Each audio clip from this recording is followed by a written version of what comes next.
So, Jonathan, you and I sat down probably early August, and I had come across your name on a post from a friend, Jason Stats. He had mentioned he had called you out on something that you do that is cool. I guess you post something at the end of every post, like if you like this, like it, share it.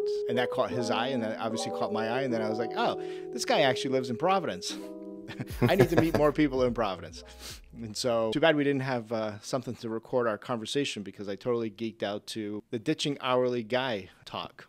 Yeah, that was fun. Definitely do that again. Yeah, definitely. So, all right, we're going to start like the ditching hourly guy. How did you come up with that? You're not a marketing guy, are you? No, I mean, I feel like I've kind of turned into one, but I'm a software developer, and I was, I'll keep it's a long story, but I'll keep it short. I left the firm I was working at where we billed hourly to try and figure out a way to not bill hourly, because I had a sort of eureka moment where I was like, oh, hourly billing is nuts.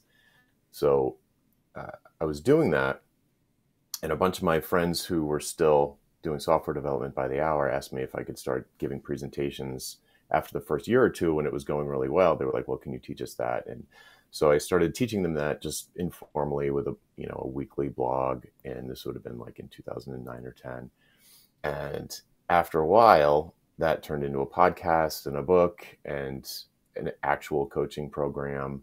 And I was on a podcast just like this with someone, and they asked, and it was a marketing guy.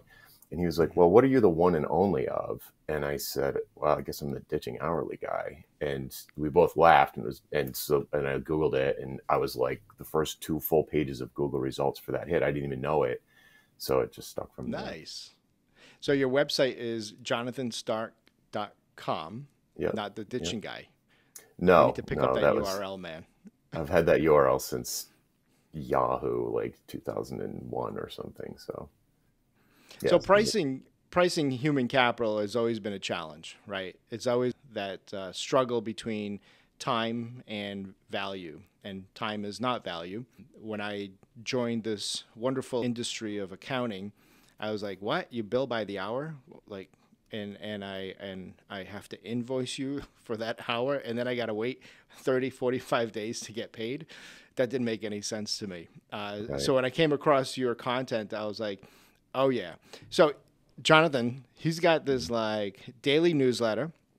I've been reading a lot of Stoic philosophers, especially Ryan Holiday, and I'm totally geeking out to that. And one of the things that really like popped up in my head when I started seeing these emails coming in from you is, how does this guy find the time or have the discipline to like create original content every day? Never mind on LinkedIn, but this content lands daily in people's inboxes. So for those of you that are trying to ditch the hourly business model, revenue model, you got to sign up to Jonathan Stark's daily newsletter. And I'm actually geeking out to it. So the one that I totally enjoyed, and probably I was like, oh yeah, I have to meet him. It starts by, why would Alice want to trade her green balloon for Bob's red balloon? Is it because the red balloon costs more to make, and therefore it is intrinsically worth more? Of course it's not. It's because Alice likes red better than green. Luckily for Alice, Bob likes green better than red and agrees to the trade. So what happened here? Alice and Bob are happier after the trade. Alice and Bob are better off than they were before. Alice and Bob have both made a profit. I was just like, okay, that takes a lot to make these these newsletters. I can barely like send emails to my team on a weekly basis. Well, I used to do weekly, and I found daily is a lot easier. I know it's counterintuitive, but when you start doing something every single day, your brain just turns on this active background process that notices ideas. And I have a system set up to capture these ideas, because they're like fireflies. Like, you'll have an idea and it'll just like disappear if you get distracted for a fraction of a second. So I have a super, super fast, frictionless way to capture those fireflies. And then when it's time to write the email, I just go to the jar, look at the fireflies, see which one is the one that inspires me right now. And it just falls out of me. I just write it in like 10 minutes, maybe, sometimes less. And I have like over 1,000 of these in the jar, so to speak, of maybe 2,000. You catch them faster than you can write them. I could write 2 emails a day. Yeah, you just got to be able to capture your thoughts. Yeah. You don't want to be sitting down to write, not having any source material. That's why weekly was really hard for me. I would sit down, or honestly, I'd be going to bed on Sunday night and be like, oh, I forgot to do my post for tomorrow. What am I going to write about? It's midnight on a Sunday. Like, that doesn't turn into a good post usually. No. And it's torture, and you'd really rather be sleeping. Where now, since it's daily, it's almost like a daily meditation for me. I wouldn't want to stop doing it. Nice. I totally get the analogy of the green and the red balloons. Obviously oversimplifies, but I think you need to start with that. Reset your mindset around value. Value in the context of time, and value in the context of what your customer, what your client is getting in exchange for that. Unfortunately, like in this world, employers tend to pay employees not based on value, but based on showing up to work, clocking in 9 to 5. In our industry, especially, there's a lot of part-time employees or hourly employees. If the work is there, you'll get paid. You get paid to do it. Unfortunately, it's like you're not getting paid for the value. And at the end, the value is more than just getting it done. It's getting it done. It could be in a timely fashion. It could be some sort of tolerance around quality, rework, etc.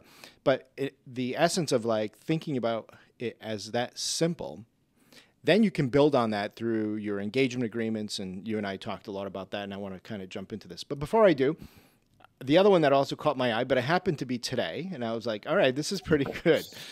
Clients will pay a hefty premium for the certainty of knowing in advance how much your assistance or value will cost. Yes, this puts the risk on you as the contractor or even as the business owner, but the risk is where the reward comes from. Hourly has no risk for the seller and therefore no reward.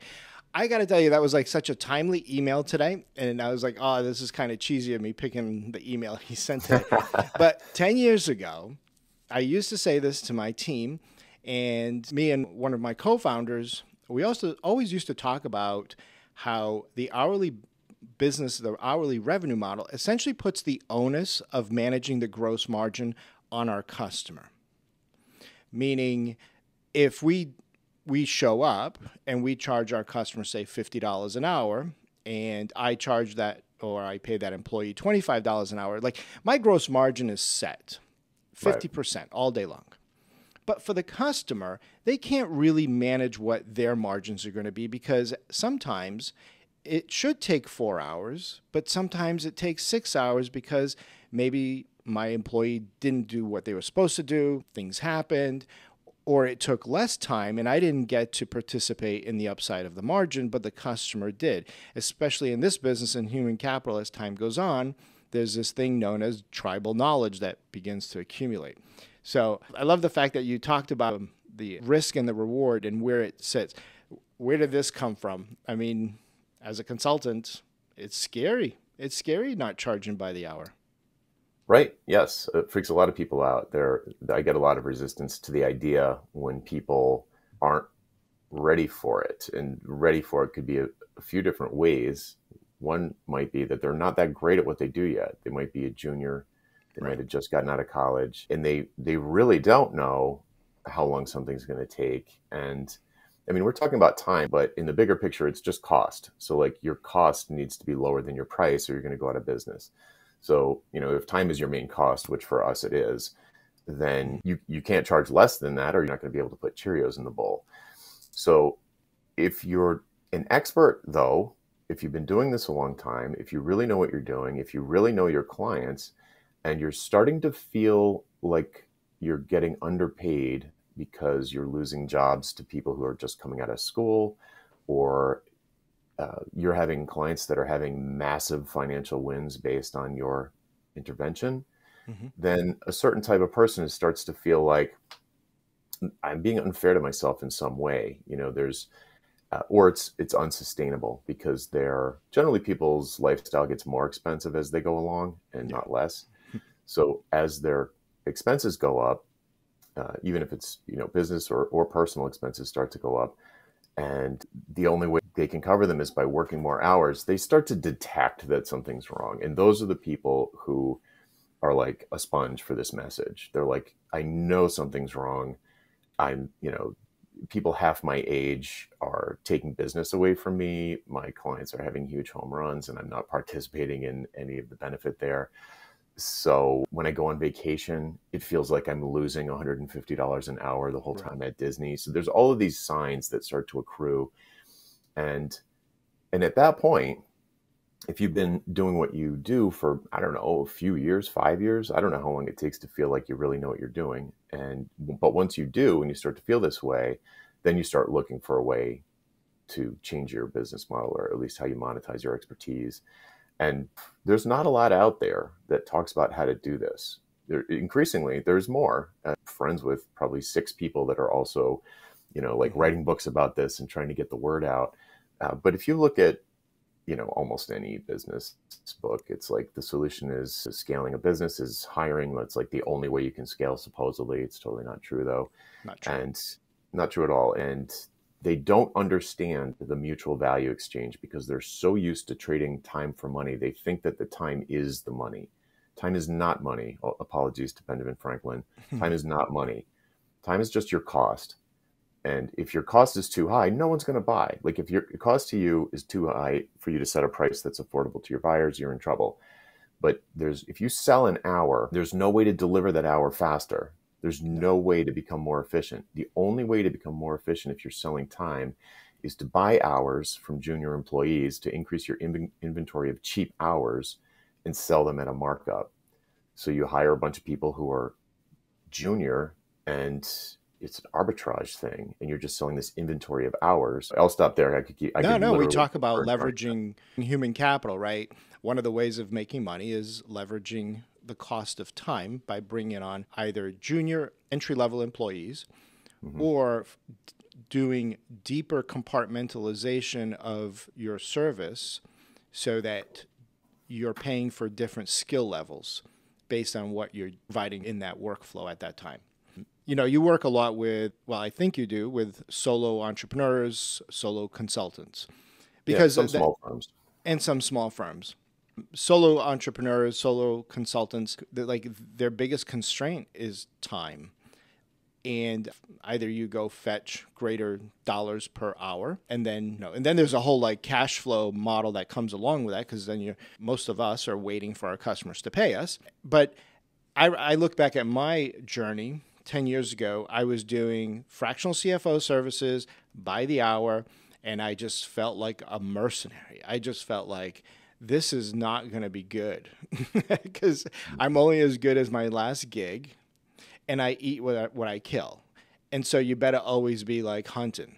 But how do you hunt when you're trying to you're trying to bill out 30 hours, 40 hours? And I just felt like this is crazy. Do people really make livings like this? But the only way I knew out of that was a little bit through entrepreneurship, through acquisition, but also bringing on human capital, more entry level, like a financial analyst. Right out of college, I could teach them how to do some of the basic modeling.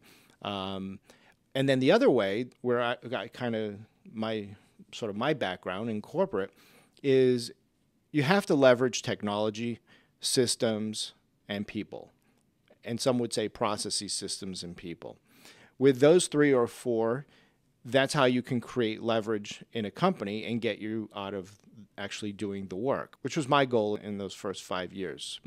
I'm curious, as you work with solo consultants who all they know is, well, I used to make $150,000 for my employer, or I used to make, call it $75 an hour, but now I can actually go out and sell my time for $200 an hour. How do you get that individual to realize, no, you're still shortchanging yourself? Your employer was shortchanging you, but they were also providing certain securities and benefits. And now you're here. You're not really an employer. You don't have other employees, so you can't really create a whole lot of leverage. What's the friction? How do you get somebody just putting up a shingle, realizing you don't have to charge by the hour? Yeah, so there's a lot that happens at that point in somebody's career when they learn something and they're good at it, but they've been doing it as an employee, and they start to get dissatisfied with their compensation. And like, especially if they're being billed out by the hour to clients and they're looking at that, $200 an hour that their boss is getting half of. And they're like, oh, that's not fair. They're not doing any work. I'm doing all the work. And then they go solo and all of a sudden they realize that their boss was doing some work. Like, I don't know, bringing in business doesn't magically show up on your desk every morning. I hate to tell you. Cash. So there's a million things, right? There's a million things. But I was the exact same way. Before I got my last job, I started as a junior developer at a small firm dev shop. And a few years later, I was the VP. And when I got promoted, I started to do one-on-ones with all of the other developers. There was like 10 of them. And I knew what everybody's salary was. And I also knew what my boss was actually doing, where before you didn't. You just, it's like, hey, the Monday morning meeting, here's a new client, here's their content, here's the information, here's the proposal, go. And so they're doing a whole bunch of stuff that was invisible to me. But then once I switched over, I was like, oh, wow. So that oh, wow moment, thank God that happened to me inside of a firm. It would have been a much colder glass of water in the face if I had quit my corporate job and not gone to a smaller dev shop and just gone solo immediately and just been like, wow, my calendar went from full 40 hours a week to empty. And now I have to fill it. So folks that are making that leap, they're somewhere in that portion of the journey, they need to recognize that they're not going to go out and rent themselves out by the hour to develop Rails apps or iOS apps or whatever your skill is, or balance books. You started a business. You're not an employee for 5 clients, like an employee for 5 bosses instead of an employee for 1. You have to switch out of that employee mindset and realize you're an entrepreneur now. You just started a business, and there are a lot of decisions to be made at that time. And one that almost nobody makes is, how am I going to monetize my expertise? They all just say, what should my hourly rate be? They don't think, should I have an hourly rate, or should I don't know, do value pricing or productize services or just create products and training? Like, they don't think any of that. They think, I'm going to do what I've been doing at my job, but for clients instead of for my boss. Right. And they think, what should my hourly rate be? And they look around at the other people in their space, and it's basically an ego decision. They're like, well, I'm better than that person. And well, that person's probably better than me. So I'm going to charge somewhere in the middle. Or they'll reverse engineer their desired annual income and divide by hours and come up with some number that's totally arbitrary. And so it's at like, the people that I could probably help the most, or at least save the most pain and suffering, are those people who are just leaving corporate or some kind of long-term employment and going solo. Realize you are starting a business, even though it's just you, and just don't develop the bad habits in the first place. Yeah. Oh, I agree. Like, and a lot of folks, like, when they do start that, let's call it a lifestyle business, right? Because they're not looking to create a scalable company, especially in the beginning. You can talk about that. Well, at least, I mean, I did, but I didn't. I had my ambitions in check, but I knew deep down, like, there's no way I'm going to be doing this at the age of 55. Like, no, I can't. But a lot of folks, like, go out because they already, either they've been moonlighting for the last 2 years while at corporate. They have some inroads. They have 1 or 2 very warm, hot leads that pretty much tell them, hey, if you do leave Joe here, Mary's ready to pick you up. We can definitely feed you 20 hours. Oh, yeah, totally. 20 hours at $100 an hour. That's at least $25 more than what I was making, right? Yeah. And you start there, and you get stuck because there's complacency that sets in. Because what you have to realize is a business, it's sort of like a compound a bar chart. All of your revenue, right? And what gets all of your revenue, or if you're a consultant and thinking about it through the lens of hours, here's how many hours I'm willing to dedicate. And you think you're only going to do 40, but let's be honest, you better be ready to do 60, because you do have to hunt. You do have to do business development. Because even though Mary offered you a really awesome gig for 20 hours at $100 an hour, you know that it's going to end at some point, and you have to be ready. So going into consulting, you really can't look at it just like selling your time or making more per hour that you're putting in. But you have to start thinking about it not as a scaling business. It doesn't have to, you don't need all the complexities, but you do need to look at it as this is a business and I need marketing, sales, customer success, production, Innovation. quality control, and some level of finance. Yeah. And if it's like that first year to 18 months, it's like the universe is aligned to help you when you first go solo because you've got a built-in marketing story. It's like Sally finally told the jerk boss to take this job and shove it. And, if anybody needs their book's done and your whole network is rooting for you. 18 months later, that is gone. And and 18 months is a long time. It's probably closer to like 9 to 12 months. And yeah. As soon as you lose those first initial clients, those first clients, all of a sudden you're like, wow, I've just been doing client work solid for a year. And it's been, more money than I maybe would have made. The revenue is more than my salary, but revenue and salary are not the same thing. Not the same. Yeah. And that second year is when people really start to get scared. They lose because they haven't been doing anything to make anybody else aware of their service. There's been no biz dev, no thought to positioning, no marketing, no strategic thinking whatsoever. They're just heads down doing client work, and they feel like anything they do that's not billable shouldn't be done, or at least it's very low priority. Agreed. And it leads to the feast-famine cycle, and the feast-famine cycle is nauseating. It's awful. It is the worst, and it's like you said, it's not good for marriages either. What's that? It's not good for marriages either. It's the worst. It is the worst. So yeah. So I just think people, if they would realize that they're starting a business when they go solo and treat it like a business, which isn't impossible. It's really just a mindset. Mm-hmm. And those things, the writing the daily email or doing a podcast or being active on social media, those things are going to increase awareness. That is going to lead to prospects, and that is going to lead to clients, and that is going to lead to money. And if you price those things instead of rent yourself out by the hour, once you finally do close a deal, you don't feel the need to be constantly billing maximum hours every week.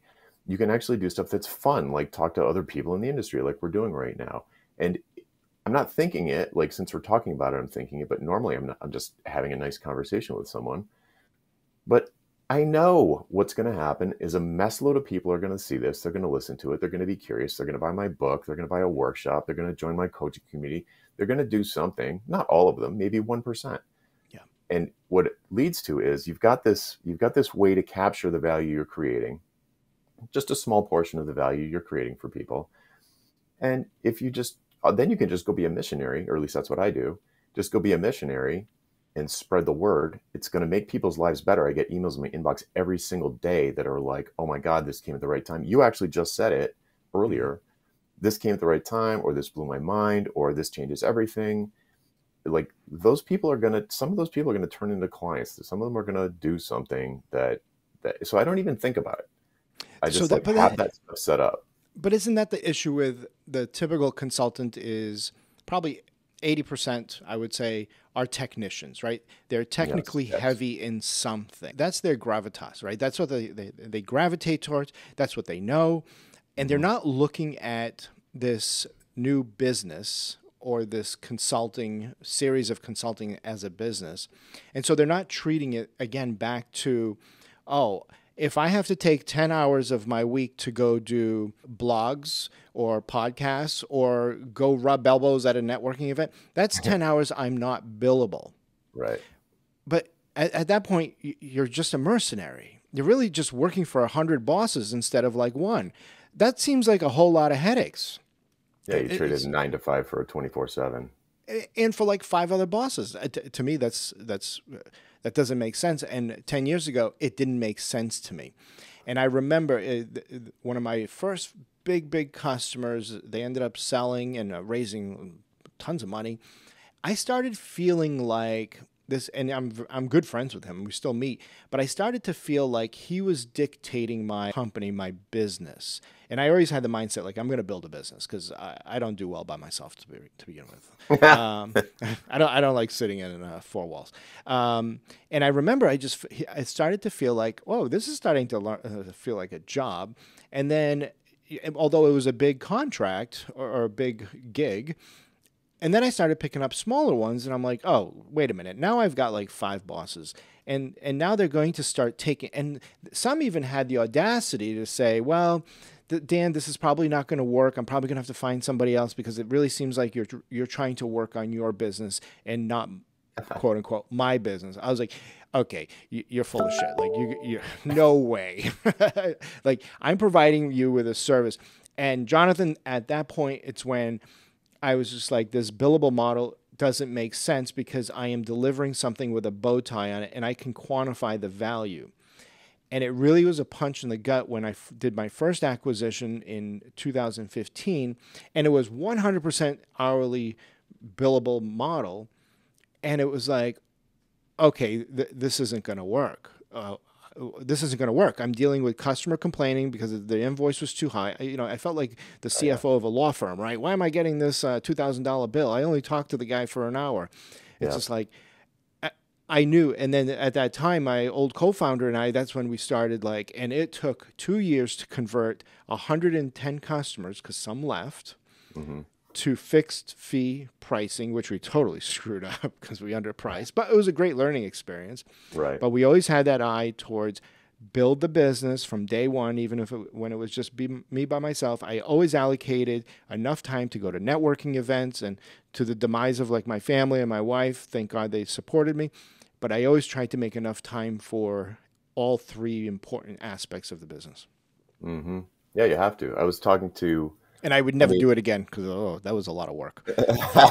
Never again. You couldn't take me back. Turning the Queen Mary around and changing the culture of a place that has been incentivized for years to bill hourly, and all there has been billing hourly for many years, and the incentives are all organized around that fundamental assumption. It's really hard. It's really hard. I'm sure you probably lost employees over it too. We did.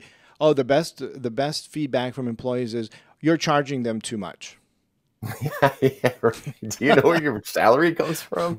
I remember. Yeah, me and Steve would look at each other like, "Oh my God, I can't believe she just said that we're charging too much." It's not fair. I'd be like, "What if I told you you're charging me too much?" I know it's. Oh, the fair. You just said the word fair.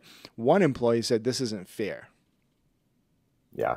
So I get that a lot when I talk about value pricing, not to go too far down this rabbit hole, but there's a lot of ways that people describe it. One thing they say that value pricing sort of proponents will often use the phrase, you price the customer, not the work. Ron Baker says that all the time. And I love Ron that Baker. drives, yeah, he's great. That drives people nuts if they haven't seen the light. Because it feels unfair. Because if you're doing the same thing for 2 different people, it should be the same price. And that's not fair if it's not. And I'm like, first of all, if you're in the service space, there's no such thing as the same work. There's no such thing as the same project, at least in the software space. Every single project is different. Yeah. Even if it's just the level of ease or difficulty that the client brings to the table.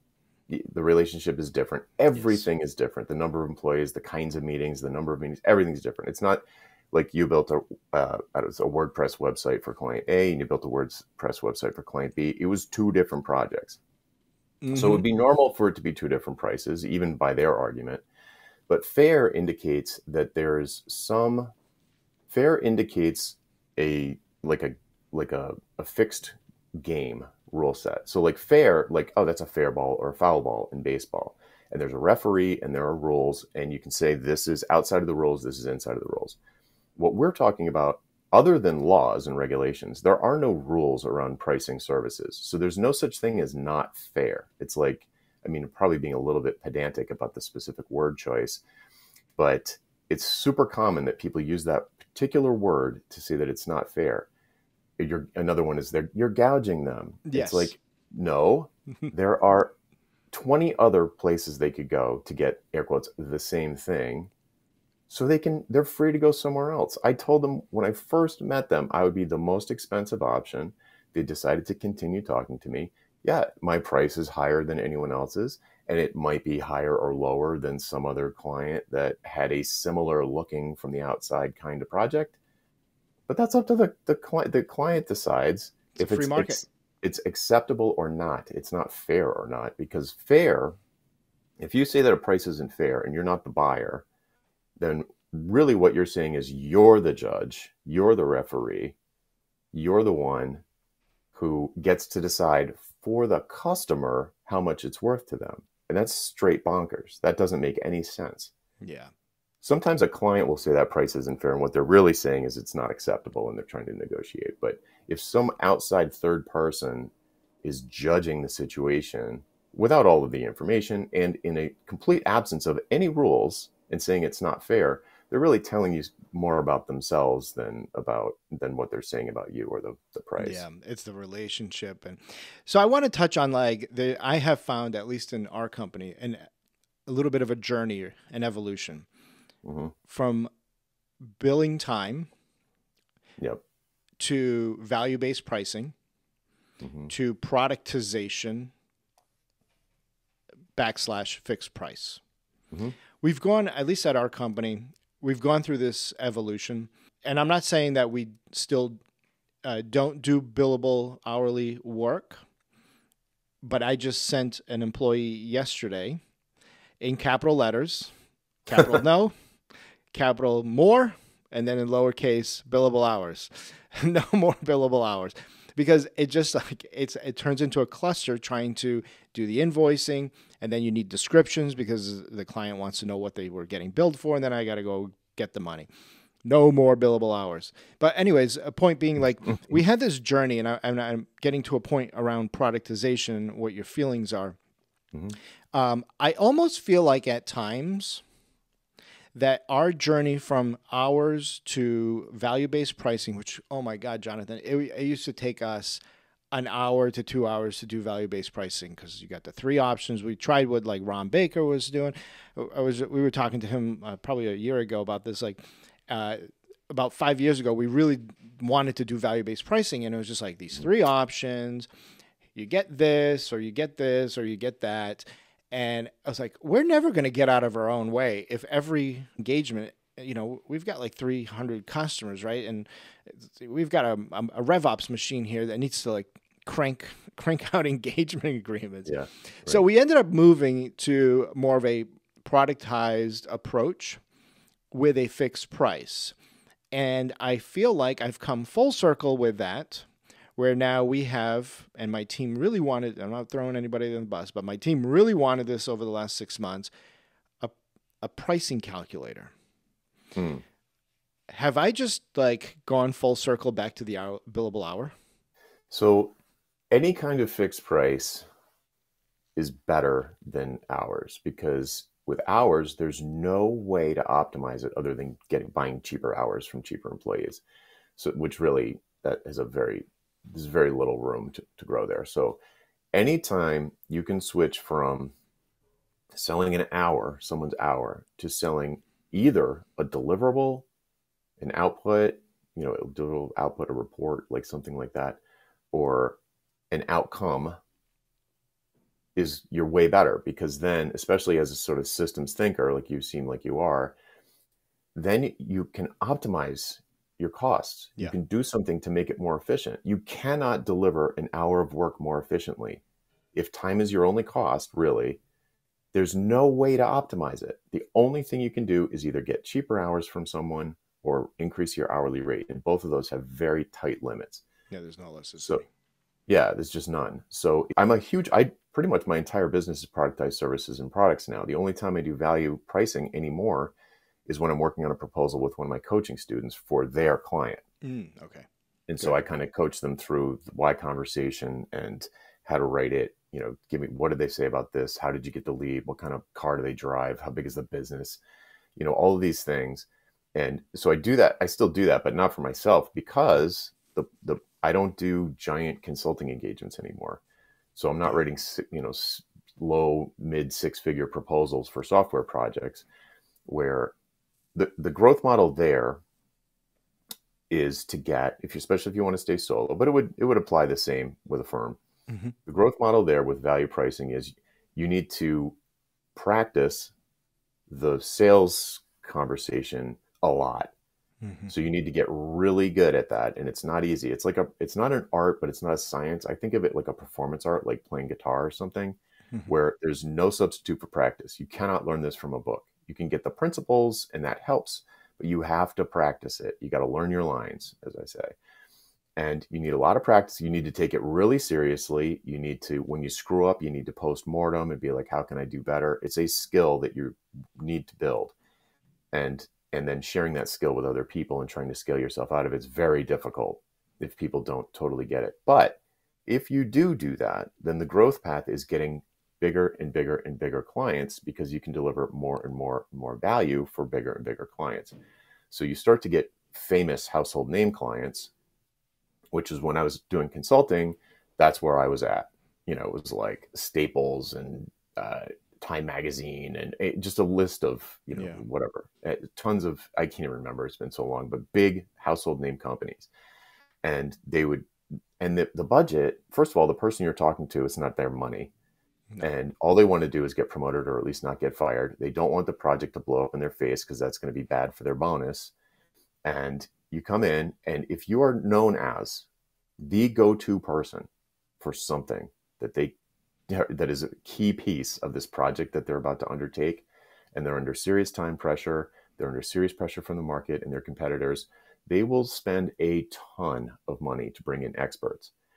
So if you're known as, for me, it was like mobile website, responsive design, back when, 2010, 11, 12, when the iPhone was really taking off in the enterprise, mm-hmm. That's the path, because you're delivering a monster amount of value to the buyer. So you can set a price that's really high, or 3 price options that are really high, air quotes, compared to if it was a mom and pop pizza place versus Domino's. Right.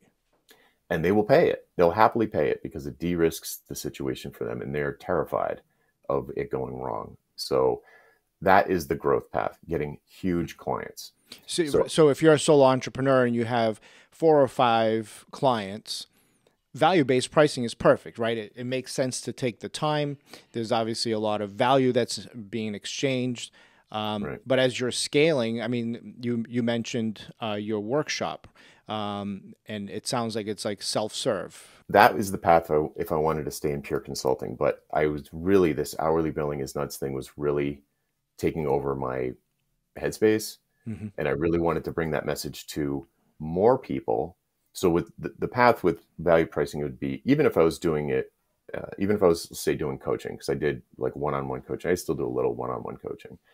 And I could get bigger and bigger customers for that and do the exact same thing. Right. But that doesn't bring the message to the masses, so to speak. That is me helping individuals very closely. I'm very deeply involved with a mm-hmm. small number of individuals. I didn't want that anymore. I wanted to spread the word to, like, I'm on a mission to rid the world of hourly billing. Impact. So it's not right impact. So it's not going to happen one by one. No. That's not going to do it. So I was like, okay, so let me tweak my business model and transition from high touch one-on-one services into productized services, group types of engagements, info products, including books and courses. But I also do like cohort-based workshops and community, all of the things you'd expect from a bigger, it's still solo. I don't even have a VA, but it's like more leveraged in terms of like getting, it's much more one-to-many. My mailing list has like 10,000 people on it. So every day, 10,000 people are getting the message instead of one. And good deliverability, you were saying. Yeah. Unlike the rest of the outbound world. Yeah, I'm sure. I should introduce you. I don't know if I answered your question or if I just soapboxed for a while there. But yeah, no, I love it. I should introduce you to our friends at Ignition. Guy, who's the founder and CEO. That was his mission, right? He created this engagement agreement platform originally for accounting, bookkeeping, CPA professionals. They've expanded to other professional services, but that's always been their mission. Every time I'm on their webinars, that's what we talk about, right? Is ditch the hourly billable model. So as we move to this productized, is there a chance that we are now reverting back to deteriorating our value? So, because I am concerned about this, sorry. because this pricing model that my team wants me to use, and I look at it and I'm like, no, this customer is going to be difficult. I need to put a premium on this versus this customer. They got all the recipes and the ingredients are all in place. Right. So the trick with productized services is, there's pros and cons to anything, of course. The pros to hourly billing is that it's easy. Everyone expects it. And there's no risk for you, the seller. It's terrible for other reasons, but there are good things about it. Value-based pricing, really hard to get good at it. But when you do, you can hit gigantic home runs. Productized services are kind of in the middle, where you can create something that's very repeatable, real reliable, real predictable, something you can make more efficient through systems and automation over time. The thing with productized services is you need to be very specific about who it's for, or you end up customizing it and then you lose all the benefits. Yep, agreed. So each productized service that you offer needs to be for a very, very specific kind of buyer. You might even have an application process before someone could buy it. And they go through the application process and you're like, no, this person is not qualified. So instead of tweaking the offering for every client that comes through, you tweak the clients who are allowed to buy it.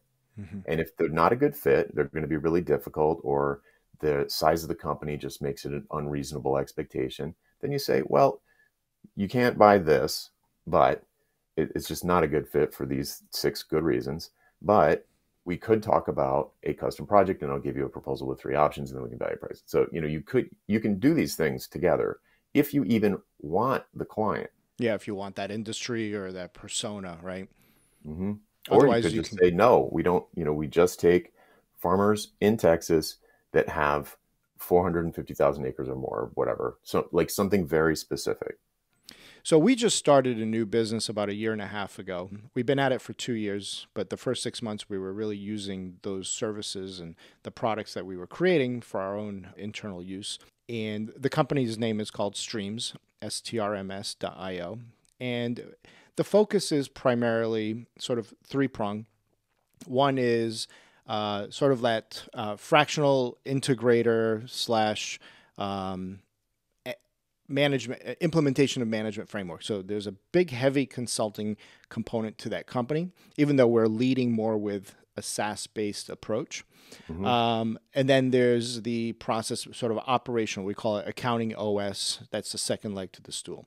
The third leg to the stool is actually these workflow automations that are deep API codings to help manipulate data from multiple platforms. Now, the irony is in that third leg is super productized, right? It's like, okay, if you're moving data from node 1 to 2 and you want to do this to the data, it's $250. The conversations we have internally is, well, sure, $250 is a good price and it's a good margin, but do you realize the difference between customer A and customer B? Customer A, we're only saving that customer like 5 hours, and the customer B, they were actually able to replace half of a full-time employee. Shouldn't we be charging, even though it's the same automation, it could be from HubSpot to QuickBooks, same automation. The customizations are almost the same. Shouldn't we be charging the other customer a value-based price? Well, not if you want to benefit from productization. So one of the approaches, cake and eat it. One of the approaches is just set the price at what the higher. So like let's say $250 for client A, but client B would have paid $1,000 for it. Yeah. Just set the price at $1,000, and the market or the audience or the leads will segment themselves. So they're like, it's not worth it to me to spend $1,000 to save me an hour a week or whatever. But it also sounds like I mean, I don't know if that was just like a random example, but that sounds like a very it sounds like a menu-based pricing approach where they're, they're like, oh, give me this, give me this, give me this, give me this. And they're kind of like, and maybe that's why you were talking about a pricing calculator before. I would be more inclined with a productized service, the Chinese food menu, like, oh, give me 6 on number 1. It's like a fast food menu where they're picking and assembling that themselves. That doesn't, to me, that feels a little bit too atomic.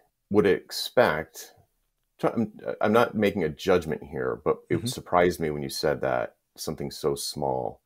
So I would think of it more like a bundle where certain things, they just get unlimited integrations between QuickBooks and Zapier or something, or QuickBooks to Zapier to anything else, but they're, whatever, but like more of a bundle, so that you don't want them making a million little purchase decisions. No. You want them to make one decision and be like, okay, I was talking to someone yesterday who sells all you can eat subscription services. There are more and more of these things cropping up where you're delivering a service. It's a productized service, but it's subscription model productized service where, like I'm kind of like a fractional CFO thing. It's like we're like your fractional design shop, or we're like your fractional dev shop. And you can make as many requests as you want. And you just put them in the system and we'll get to them one by one. You can prioritize them. You can flip them around and have us do, but we'll just go through them as fast as we can. And the idea is it's a little bit of like, maybe it'll be like the gym model and they don't use you. Yeah. They use you enough to not churn, but they're not going to use you 40 hours a week. And there's a lot of leeway in there to manage the customer expectations and say like meet every 2 weeks and say, all right, here's where we are, or like 48 hours progress update, making, new homepage is looking like this. New homepage is better now. New homepage is working now. We started a new service here called Virtual Tax Manager, VTM for short, where you're paying monthly, but you're not paying monthly just for your tax return. You're paying monthly for all these little things that come up throughout the year that like most customers, most clients of like law firms and CPA firms, they're like, I'll just hold on to this for about 2 more months so I can just like bundle, and that way I don't have to like piecemeal this and get charged 6-minute increments for advice.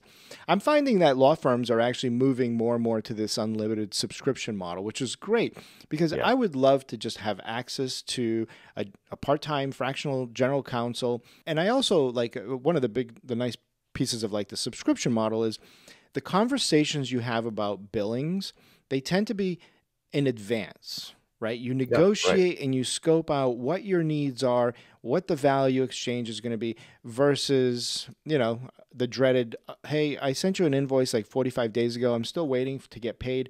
Oh yeah, I saw that. And I think it's just way too much. You're really going to have to like cut that in half. And all the while, I've been operating my company for 45 days thinking I'm going to get X amount of cash back from revenue I recognized 45 days earlier. And now I'm making these concessions just to get money in the door, to make payroll. Yeah. I used to say to people, I'm not in the business of being a bank for my clients. Oh, yeah, that's one of my favorite lines. Yeah. But the subscription model, the subscription model doesn't fit everything, but it's really good. And it's very predictable. It's still work. You're not going to be sitting on the beach, like drinking margaritas all day. You still have to do the work, but you get paid in advance every month. And as long as you keep your clients happy and you're cranking through stuff fast enough for them, it gives you something to optimize. You could bring in juniors or not. It's totally up to you. If you're just buried 1 month and you feel like you're getting behind, but you've got tons of revenue, and it's paid in advance. So you could just you can get a freelancer, you bring in someone that to just crank out some stuff that's at a good quality. You'd still make sure that it was high quality, but it's very interesting, very predictable, and clients get it. Like they totally understand it. I've talked recently on Ditching Hourly, my podcast. I've talked about a subscription model with 2 or 3 lawyers, which you'd think would be impossible. Even one of a litigation attorney, which you'd think would be impossible to fix price. Software developers, I talked to a software developer yesterday, marketing shop, design shop, a guy that makes WordPress websites for power washers. It's $180 a month, and that's it. No upfront cost, nothing. So there's tons of people making this work. It's very interesting. Well, if litigators can put a fixed price, I think CPAs can put a fixed price, even on the most difficult transactions. Because ultimately, what the starting point is, what the end game is. You just give yourself a little bit of room in the middle in case you do get stretched. But you also know what the ultimate value is for that transaction or for that client because of that transaction. If it's an M&A deal, if it's a restructuring deal, et cetera.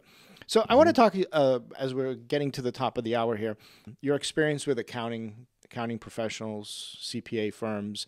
Obviously, you have your own personal Mhm. CPA for taxes. We now know how you feel. What's I your pay more for my landscaper. Anyway, okay. even landscapers have been doing subscription models lately. Right. Yeah. I'm just like, I really need some fertilizer here. I was like, he's like, all right, I'm in the neighborhood tomorrow. I'll pop in. And Right. no surprise bills. It's just like the same bill every month. Yeah. Um, where do you see the profession going? Of accounting? Yeah, of the accounting. Oh man. I mean, We suffer I, with I, pricing. Let's I start mean, it's there. not just accounting. It's totally not just accounting. I mean, all service businesses stink at this, Hmm. like virtually all. There are an increasing number that have gotten this message. But usually what happens is they leave the service business and they turn into a product business of one kind or another. So you don't see a lot of, especially software developers, which is most of my background and most of my audience are software developers. Hmm. So one of the paths out of the hourly model that is obvious to them at least is like, well, I'm going to build a SaaS. I know how to do it. I've done it for clients. They've done really well. And so they think, okay, I'm going to build this SaaS to scratch my own itch and then sell it to other developers. And that is a path that works for some, doesn't work for others. Pretty risky, but it can work. And so it's almost like those ditching hourly people, they moved into product. So there aren't tons of examples of pure, like legit service businesses that are doing really fixed prices of any kind, whether it's value based or subscription or, productized services, whatever. It seems like an increasing number of them. I know we have a mutual friend, Geraldine Carter, who I've been working with for years, and she's got just dozens of unbelievable success stories of people who were up late the night before taxes are due with pressing ice packs on their eyes because they couldn't stare at the screen anymore, and just to power through the returns, going from that to having like a Yeah. reasonable lifestyle, 30 hours a week instead of 80, even during tax season, increasing their revenue and having a better like relationship with their family, Yeah. so it's totally doable. But I recognize that, and I don't know why, but there's this mindset. I don't know where it came from, but it's very real. It could be Marx, honestly, Karl Marx, that cost determines price, but it doesn't. So people think, oh, I put in the hours and that's my cost, and therefore the price has to be, time and materials, like time plus profit. And it's just completely backward. So until more people understand that value determines what prices you can set, and then what prices you can set determines your time investment, it's the opposite of what people think. Until more people understand that in the service space, I mean, I think hourly is going to stick Yeah. around for a long time. It's a generational thing too. It could I be. see it. I see it here. Baby boomers. I'll even throw like Gen X's in there. It's what they've known since the Mm-hmm. beginning of their career. I've seen progressive firms that Mm-hmm. went all subscription based, and now because it's part of going into subscription based is you need very tight controls. One, and two, you need a corporate culture. The team themselves, they have their radar on, and they're willing to say, hey, this is out of scope. This is a big out of scope. This needs to be brought back to customer success. Or here at our company, in the last 2 or 3 months, I've been trying to push this notion of hospitality, which goes, right in the face of like scope creep. It's more like scope creep is okay on a one-off basis to show our love to our guests so that they just don't check out at 10 a.m. the next day, that they stay around. Mm-hmm. And having the team differentiate between true structural scope creep versus, hey, it's okay to go that extra mile this one time. Yeah, there's two. I know we're wrapping up, but the two things that make that easier. One is being very profitable, because then there's a lot more leeway for people to make these decisions and you're not going to Yeah. lose money. So the controls don't have to be as tight. And the other thing is to be insanely picky about who you work with, not your employees, but your Your clients. clients. which is a complete mind bender for CPAs, because they're like, oh, but I've been doing Gertrude's taxes since we were both in high school. And he's such it's a like, pain yeah, in the but ass. she's a terrible client. So it's like, continue to go play bridge on Thursday nights with her, but not a fit for where the firm is going. And if that sounds mercenary, I'm sorry, but like, it's your tough business, it's your life. And if you want to achieve your goals and you're not achieving them, one of the things that I know, this is really common with Geraldine's people, 20% of your client, the bottom 20% of your client list needs to be like, and it's hard. And I totally agree. It's also hard to fire employees, but sometimes you have to do it. Yeah. Unfortunately, like, I was just having this conversation on Thursday. I went to go have dinner with some peers on Long Island, and we were talking exactly about this, how on LinkedIn it's too easy to just post things like fire your bottom 20%, raise your prices by 100%, and you'll have 50% fall off. It's too easy when in this business, unlike if you're a small shop or one-off consultant, these types of businesses, even though 80% of my expenses are people, and yes, people are very much more of a variable cost than machinery, property, plant, and equipment, but people are still very much a fixed cost. Because they're not. It's not a turnstile of this business. It can't be. No. Because as much as you try to document things, not to go down a rat's hole, there is value in tribal knowledge. Yeah. You can't. If you have like W-2 employees, you're not scaling up and down willy-nilly with client demand. That would be torture. I mean, I don't know what kind of sociopath you'd have to be to do that. So that's not. But you don't. But it doesn't mean you have to say yes to every client who comes through the door with a pulse and a checkbook. Tell us about your workshop one more time. Where can people get more information? Well, if you specifically want to learn a little bit more about value pricing, best place to go is valuepricingbootcamp.com, and that will redirect you to a page on my website where you can sign up for a free 6-day course. And that gives you the broad strokes of it. And then you can reply to any message. It goes right to me in my inbox, and I'll get back to you. But there are other things, we talked about a whole bunch of things: productized services, subscription services, product. There are a lot of different ways to create leverage without firing anyone or without hiring trading time for money. Yeah. You don't have to hire 1 million people.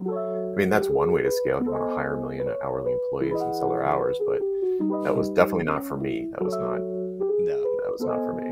Well, I appreciate you coming on. This was fun. We'll have to geek out again over a few beers. Anytime.